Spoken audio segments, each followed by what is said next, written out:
Hi guys! Nag-iisip na naman ba kayo ng pwedeng ulamin? O kaya naman na pwedeng inegosyo? Pwedeng-pwede nyo na itry itong ginawa namin na homemade siomai. At dahil nga wala na kaming maisip na ulam at lahat na ata ng ulam ay nagawa na namin ngayong linggo, naisip naman namin ngayon na gumawa ng homemade siomai. Uy, akala mo naman ang yaman. Siyempre, mahirap naman talaga mag-isip ng uulamin araw-araw ha. Siyempre nga, minsan nga kahit nasa palengke ka na, mahirap mag-isip ng uulamin natin. So ito na pala guys, nagbabalik na ako ng siomai. First time ko nga pala ito gawin. Dahil dun sa aming small business guys, ay ready-made na ang siomai na ginagamit namin.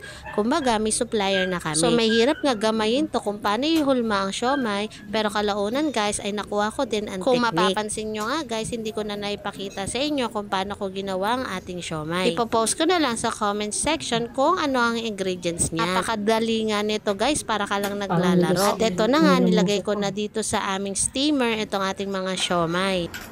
Ito na, mga naka-incubator na siomai.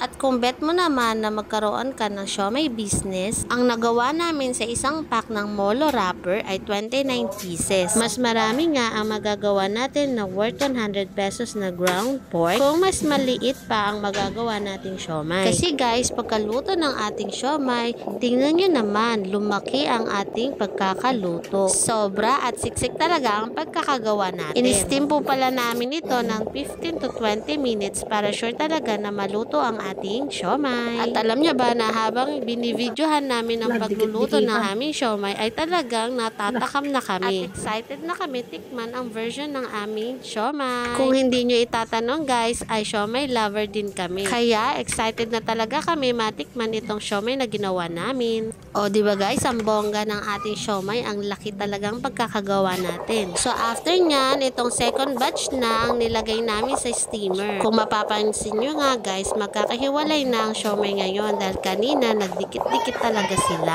Mali pala yun.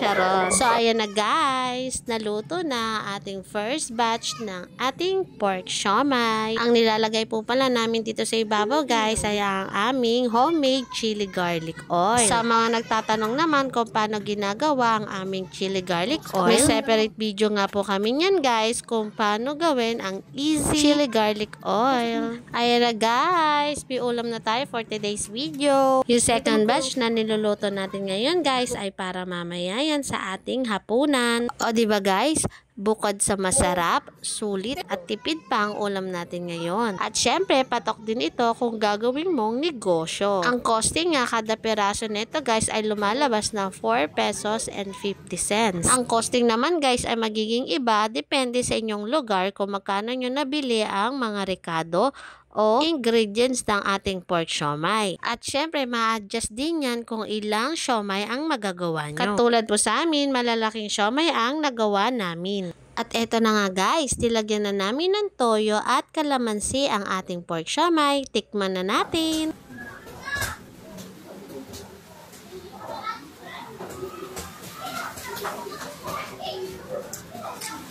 Sarap.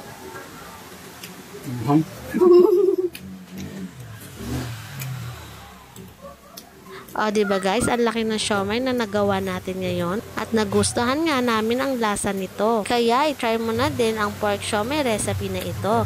Yun lang, maraming salamat sa panonood nyo sa mga vlog namin. Sa ulitin ulit. Bye-bye!